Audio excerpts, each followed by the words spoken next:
começando mais uma edição do Hora Extra, com os seguintes destaques da Justiça do Trabalho. Aumentou em 15% o número de ações que ingressaram no primeiro grau na Justiça do Trabalho em Goiás. A responsabilidade da administração pública na terceirização e a efetividade do processo de execução é o assunto abordado no quadro de entrevistas.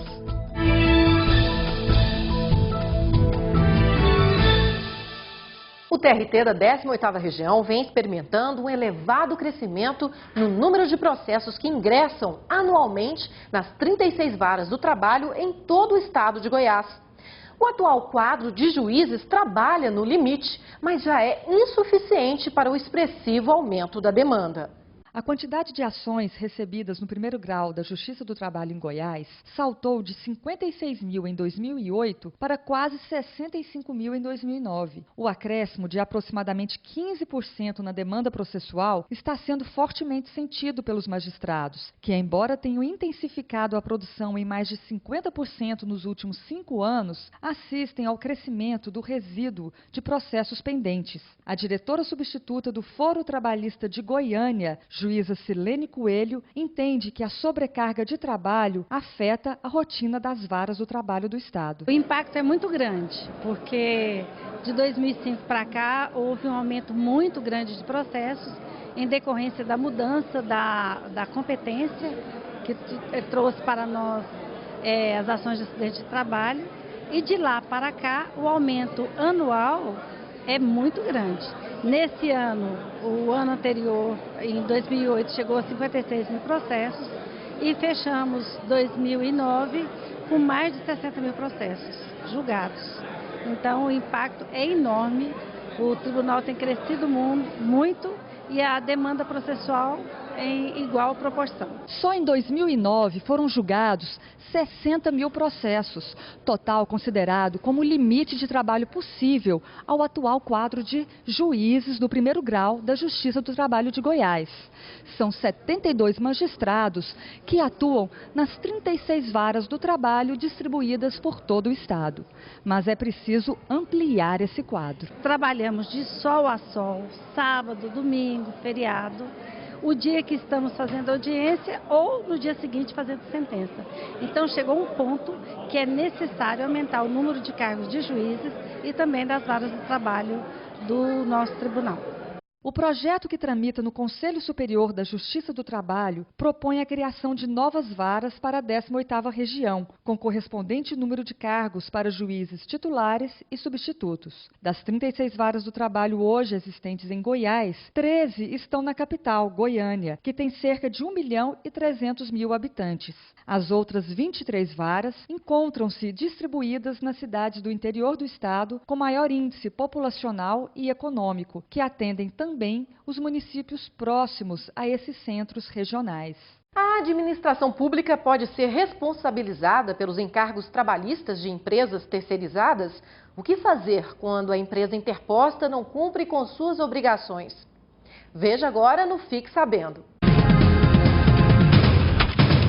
O processo de terceirização iniciou-se no serviço público na década de 1960, restrita a atividades de apoio operacional. Mas na década de 90, expandiu-se para as atividades fins da administração pública. O Tribunal Superior do Trabalho já firmou jurisprudência por meio da súmula 331, que determina que a terceirização somente será lícita quando a atividade de vigilância, conservação e limpeza for a atividade meio do tomador de serviços. De acordo com o juiz do trabalho Platão Neto, essa regra também vale para a administração pública, que deverá responder pelas obrigações trabalhistas caso a empregadora principal não as cumpra. Assim como na esfera privada, a administração pública também é responsável subsidiariamente pelas obrigações trabalhistas não pagas pela empresa contratada. Então, se a administração pública, por exemplo, contrata serviços de vigilância, de limpeza, de portaria dos prédios públicos, ela responde subsidiariamente no caso de inadimplemento das obrigações trabalhistas por parte da contratante, que seria a responsável principal.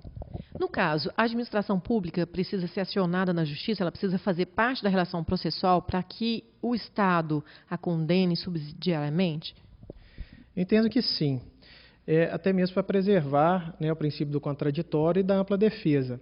Não seria justo alguém ser responsável, né, por algo que não tenha participado, né, que não tenha tido o direito de defender. Então, por exemplo, se o trabalhador de uma empresa contratada, né, ele alega horas extras, ele alega que não recebeu seus salários, ele alega que não recebeu 13º, que não houve depósito de FGTS, pode acontecer de a responsável principal não vir se defender, né? A empresa pode ter falido, pode ter desaparecido. Então, não seria justo que o responsável subsidiário assumisse, né, uma responsabilidade, por exemplo, no caso de revelia, né, dessa empresa contratada. O magistrado explica ainda que o fundamento para a condenação da administração pública pela Justiça como responsável subsidiária é a culpa na escolha da empresa e na fiscalização do cumprimento das obrigações trabalhistas. A empresa contratada, né, não fornecer esses documentos, se a empresa não demonstrar, né, que há o cumprimento das obrigações, isso pode verificar pode até possibilitar um bloqueio de repasses, né, um bloqueio de faturas, né, garantindo assim o pagamento das verbas trabalhistas. O que não pode é o trabalhador prestar seus serviços e ficar a ver navios, né? A Justiça do Trabalho, além de reconhecer o crédito, né, do empregado, tem que possibilitar meios para que ele venha receber. Esse é o fundamento dessa responsabilidade subsidiária, né? Não é justo que um empregado preste serviços por meio de uma empresa interposta e depois, ao final, venha ficar sem receber as verbas rescisórias. Então, tem que haver uma fiscalização e aí, né, é necessário que haja medidas até mesmo pedagógicas para que as empresas, né, para que os órgãos públicos fiscalizem efetivamente as obrigações e, no caso de descumprimento, no caso de inadimplemento da responsável principal, aí fica evidente, né, a responsabilidade subsidiária dos contratantes, seja na esfera privada, seja na esfera pública. No próximo bloco, conversamos com o juiz do trabalho Ari Pedro Lorenzetti, que fala sobre a efetividade do processo de execução.